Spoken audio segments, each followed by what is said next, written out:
Hey guys, my name is Brandon and welcome back to my YouTube channel. If you like what you see in here, you're more than welcome to hit the subscribe button so you stay notified every time I upload a new video. Okay, let's get straight on with today's video.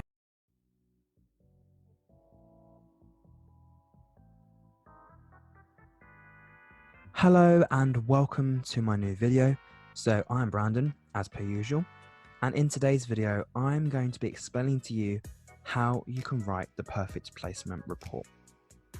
Now, I'm currently a university student, so the way that we've been taught may be slightly different to how a college student or a sixth form student would write a placement report, but this is just a template for the sorts of things that you should include. Now, firstly, some of you might be sitting here thinking, what is a placement report? When am I ever going to need to use one of those? And honestly, that's exactly the same mindset I had before I actually completed my first placement. Now, a placement report is pretty much just a document with maximum of 3,000 words to just give the pros and the cons of the placement that you worked at, what your aims and objectives were, how you found this particular placement, and just a bit more information about you and how you work as an individual person.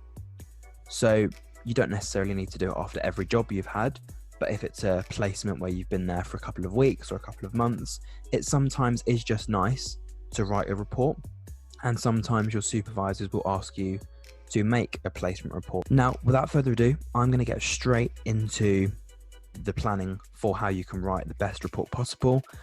And obviously, these are all my views and opinions. So if there's anything you'd like to question or anything you'd like to know more about, all of the views and opinions in this video are mine. So if anybody has any questions or any information that they'd like to add on to anything I've said, I'm more than happy for you to comment on this video and I will get back to as many people as I can. Now, without further ado, and with all of that said and done, let's get straight into what makes a placement report a good one. So the first thing that I would include, as with any book or magazine that you would read, a title page. Now, it doesn't need to be anything too colourful or too drastic. It just needs to be something simple with your first name and surname, your student number if that's applicable, the date that you wrote the report, who the report is for, a suitable title for that report, and any graphics and images that are suitable. So for example, I worked at a toy company and most of my roles included taking pictures, editing videos, editing podcasts, making blog posts, taking control of social media, and obviously I just included some of the pictures I had from my placement and pictures that were taken of me at the placement as just a few of those pictures to just start with on the title page, as well as the name of the supervisor that I had who pretty much accepted me into the said placement. The next page that I would recommend thinking about is the contents. Now, again, as with a book and a magazine, I keep using that as the example, but it's the best way to think about it. The contents page basically just outlines the structure for your report. So what are you going to be talking about and on which page or pages is it going to be featured on? It makes it easier for you as the writer. So if there's anything you need to change, to add, to remove, you know exactly which page to go back to, but it also makes it easier for the reader so that if they want to look at a particular section or if they're not too bothered about one particular section, they can easily skip it and they won't miss out any other information that you've written about. Other content ideas, sections numbered and obviously show the pages they can be found. That's basically what I just said, including a list of images and illustrations. This pretty much just livens it up a little bit rather than just words, and include a list of your appendices. Now, an appendice is something that's evidence of you completing your particular placement, but we will get onto that slightly later on in this video. Now, you don't have to have a summary page, but it is nice to sometimes include one. It doesn't need to be anything, again, too extravagant, just something quite simple. Introduce the subject of the report, so a work placement or a work experience, the report's purpose, so why are you writing the report, what was done for your placement, so background information for the company, who the company is, maybe how you found the company, and detail your main outcomes for the placement. So what were you expecting to achieve? Why did you apply for that particular placement? And when you got accepted, what were you hoping for to come out of that particular placement? Now, if we go on to the actual report itself, the first page you would need to think about is the introduction page. Now, on the introduction page, I would just include aims and objectives for the report. So again, similarly to what I said before. What are you aiming to get out of writing this placement report? Why has the placement report been written? What will it achieve? And then any background information on either yourself, the company, or reports that you've known on in the past. And then we get onto the main body. So the main substance of the report, and you'll obviously list them under your subheadings. So there are a variety of different subheadings, and obviously some of them you could separate, some of them you could put together, but these are just some of the most important ones, or some that you should think about including. Subsection 1 is your academic and your personal learning. So how has the placement enhanced your academic knowledge, learning, and the application of that knowledge to that particular workplace? Your academic skills are reflecting on what you've learned. Will it benefit you when working for a client or an organization in the future? Have you learned anything from it? So have you been taught how to edit, how to do modeling, how to use a camera, for example? And your personal learning, has it helped you develop skills such as leadership or confidence? Are you able to work better in a group as opposed to just as an individual? And again, with this particular section, 1.5 pages is more than enough information here. Subsection 2 is your career management. So how has the placement developed your self-reliance and career management in order to boost your career potential? So have you been able to rely on yourself, or have you had to rely on other people to give you work and to tell you what to do? Or have you pretty much done it yourself? And obviously you have to think about future jobs and the fact that a lot of jobs in the future for you will be things that you have to do independently. So are you able to adapt to those particular circumstances?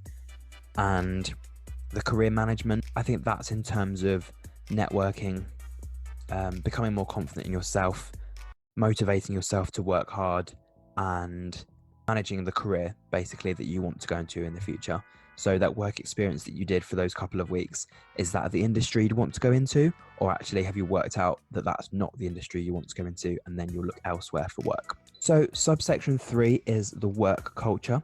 So how has the placement increased your understanding for how organizations work and the relative benefits for different work cultures? So how different organizations work could be in terms of small organizations as opposed to big organizations.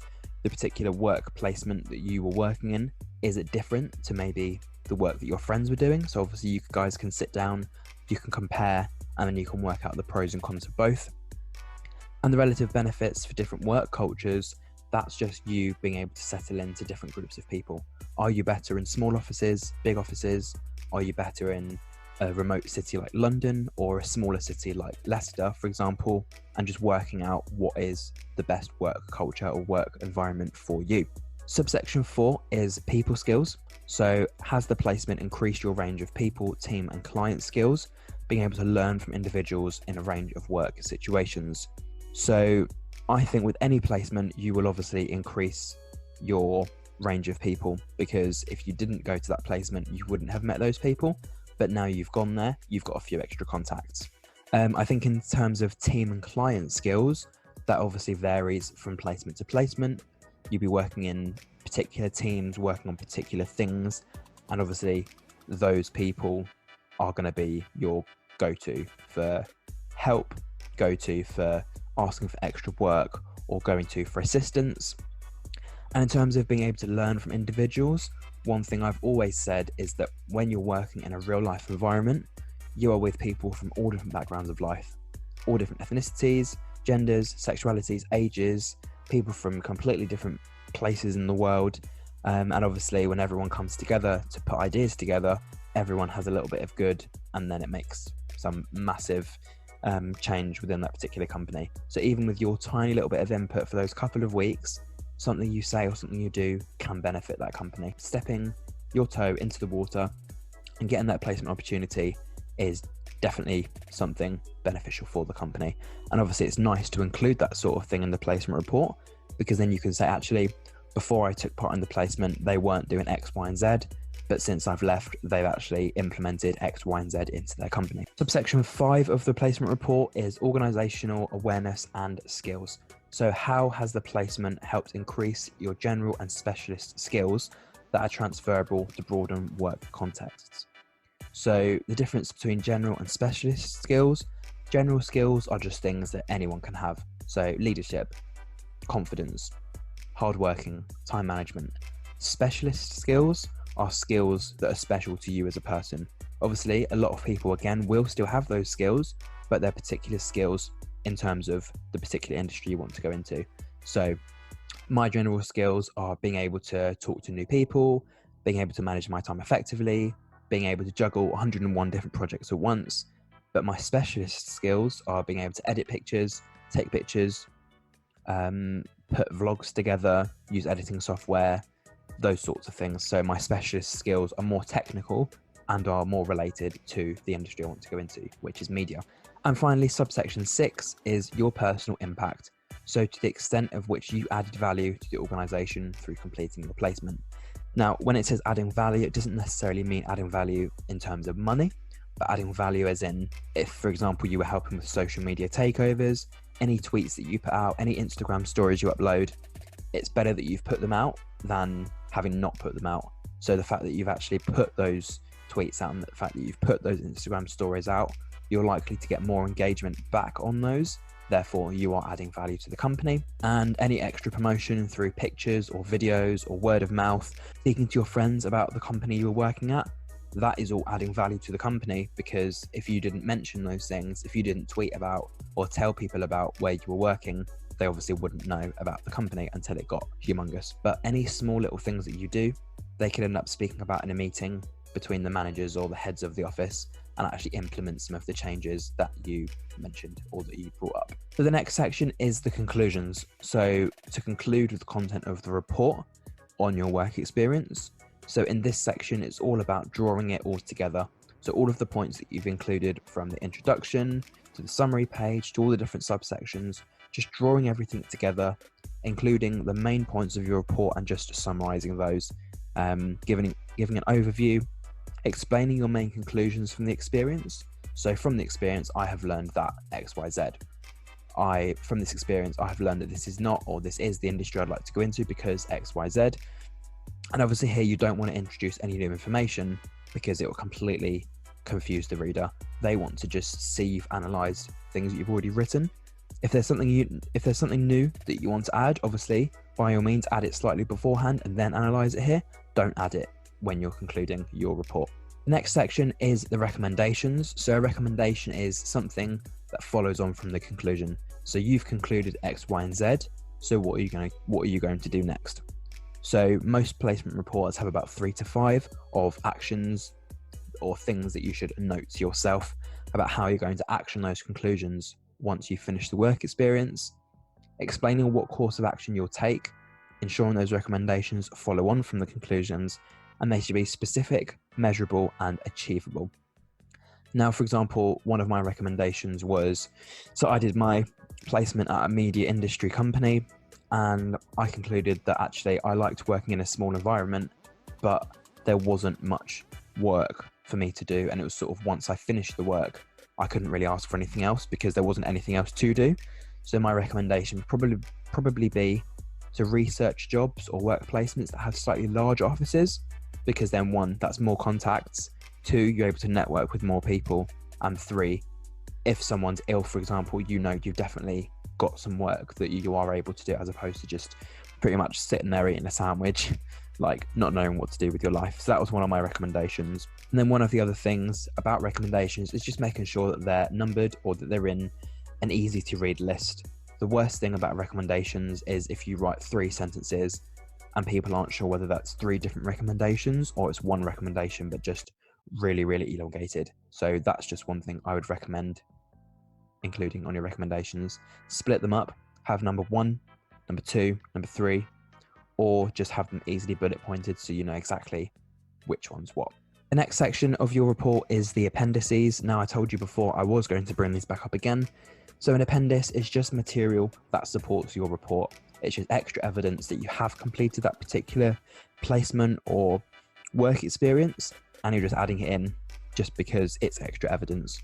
It's not usually included in the word count of maximum 3,000, but it's good to include information and extra evidence that you think the reader will want to read or will want to know about. So if we speak about the compulsory ones, you've got material detailing, evidencing your log of hours and timesheet.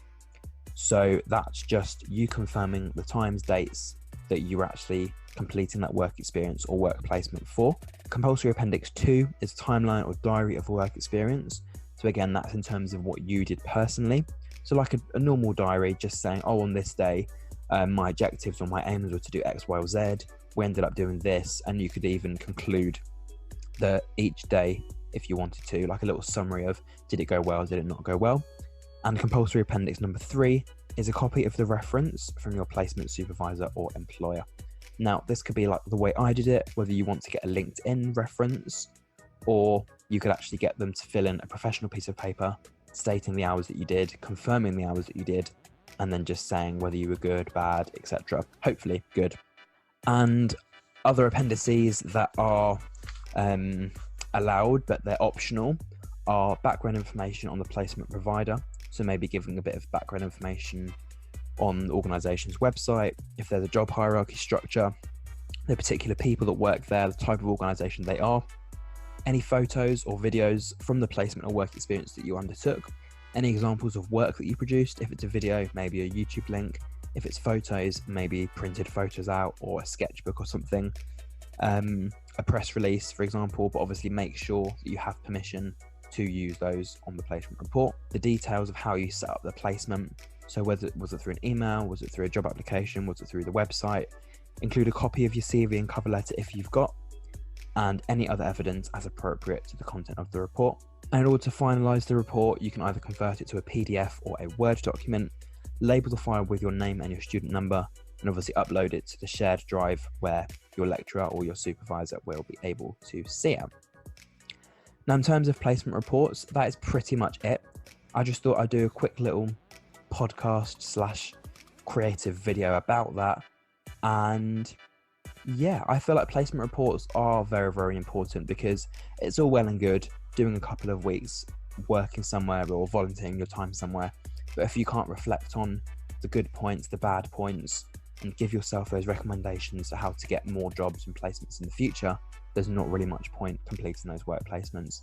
And I found the more work placements and work experiences I've taken part in, the more confident I get as a person, and the more employable I feel like I'm getting, because obviously I'm getting more and more experience.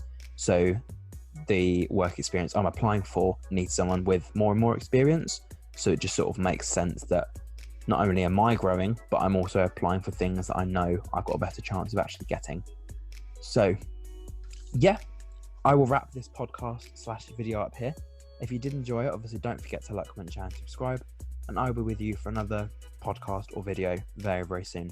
So until then, thank you for listening, and goodbye.